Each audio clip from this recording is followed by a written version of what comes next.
Breaking news. YCP MLC senior నేత బొత్స సత్యనారాయణ తీవ్ర అస్వస్థతకి గురయ్యారు. అర్ధరాత్రి బ్రెయిన్ స్ట్రోక్ రావడంతో ఆయన్ను హుటాహుటిన హైదరాబాద్ లోని ప్రైవేటు ఆసుపత్రికి తరలించారు. ప్రస్తుతం సిటీ న్యూరో ఆసుపత్రిలో బొత్సకు చికిత్స అందిస్తున్నారు. ఆయన ఆరోగ్య పరిస్థితి నిలకడగా ఉందని, ఆందోళన చెందాల్సిన పని లేదని తెలిపారు డాక్టర్లు.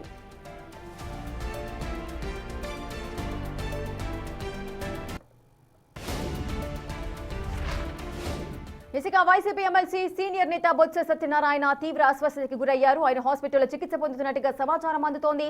ఆయన ఆరోగ్య పరిస్థితికి సంబంధించిన పూర్తి అప్డేట్స్ మా ప్రతినిధి శివ అందిస్తారు. శివ, అసలు ఏం జరిగింది? బ్రెయిన్ స్ట్రోక్ అని చెబుతున్నారు. ఏ సమయంలో వచ్చింది? ఆయన పరిస్థితి ఎలా ఉంది?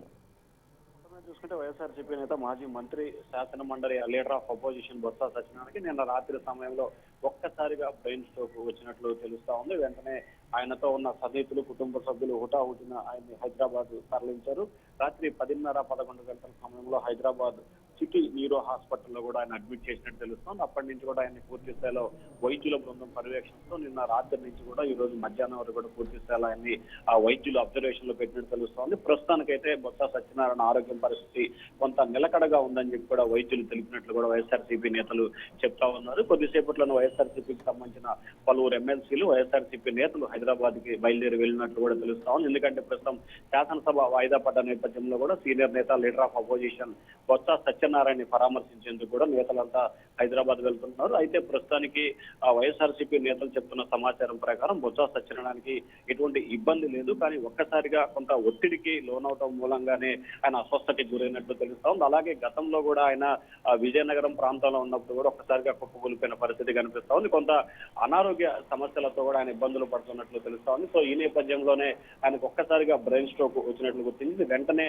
మెయిల్ అంటే రైట్ గా రావడంతో అప్రమత్తమైన బొత్స సన్నిహితులు వెంటనే హాస్పిటల్ కి తరలించడంతో కూడా కొంత ఆయన సేఫ్ గా ఉన్నట్టు కూడా భావించాలి. రేఖ, శివ, అంటే ఉన్నట్లుండి బ్రెయిన్ స్ట్రోక్ రావడానికి మెయిన్ రీజన్స్ ఏమై ఉంటాయి? అసలు డాక్టర్స్ ఏం చెప్తున్నారు?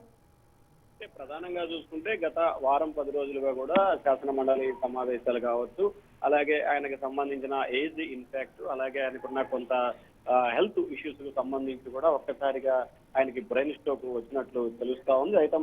గతంలో ఒకసారి బొత్స కూడా బైపాస్ సర్జరీ చేసినట్లు కూడా తెలుస్తా ఉంది. అయితే బ్రెయిన్ స్ట్రోక్ అయితే మొదటిసారి వచ్చినట్లు ఆయన సన్నిహితులు, వైఎస్ఆర్సీపీ నేతలు చెప్తున్నారు. అది కూడా లైట్ గా వచ్చేది. వెంటనే అప్రమత్తం అవటం కూడా హాస్పిటల్ తరలించడం, వెంటనే మెరుగైన చికిత్స చేయడంతో కొంత సేఫ్ జోన్ లో ఉన్నట్టు తెలుస్తోంది. అయితే శాసన మండలిలో ప్రస్తుతం జరుగుతున్న చర్చ విషయానికి కావచ్చు, కొంత ఆయన అనారోగ్య సమస్యలు కావచ్చు, ఏజ్ ఇన్ఫాక్ట్ కావచ్చు, ఈ 3 అంశాలతో కొంత ఒత్తిడికి గురవటం మూలంగానే ఆయనకి బ్రెయిన్ స్ట్రోక్ ఏమైనా వచ్చిందా అనే కోణంలో కూడా ఆలోచన చేస్తా ఉన్నట్టు తెలుస్తా ఉంది. రేఖ, శివ, ఈ మధ్య కాలంలో బొత్స సత్యనారాయణ రాజకీయాల్లో చాలా యాక్టివ్ గా మనకు కనిపిస్తూనే ఉన్నారు. ప్రతిసారి మీడియా ముందుకు వచ్చి మాట్లాడడము కాస్త ఒత్తిడికి లోనేట్టుగా కూడా కనిపిస్తోంది. సో ఈ విషయానికి సంబంధించి కుటుంబ సభ్యులు ఏమంటున్నారు? రాజకీయంగా అంటే పొలిటికల్ ప్రెషర్ ఏదైనా ఉంది అని వారు ఏమైనా చెప్తున్నారా?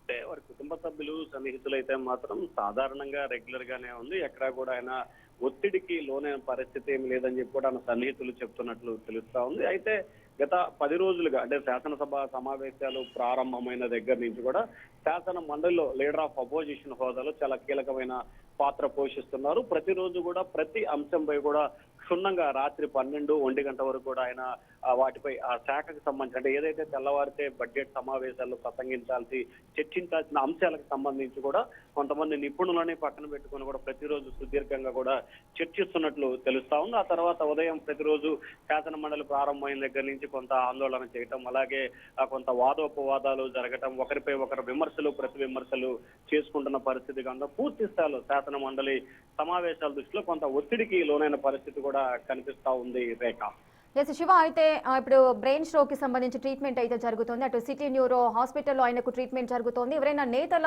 పరామర్శించడానికి వస్తున్నారా? ఈ రోజు ఎవరైనా వచ్చే అవకాశాలు ఉన్నాయా?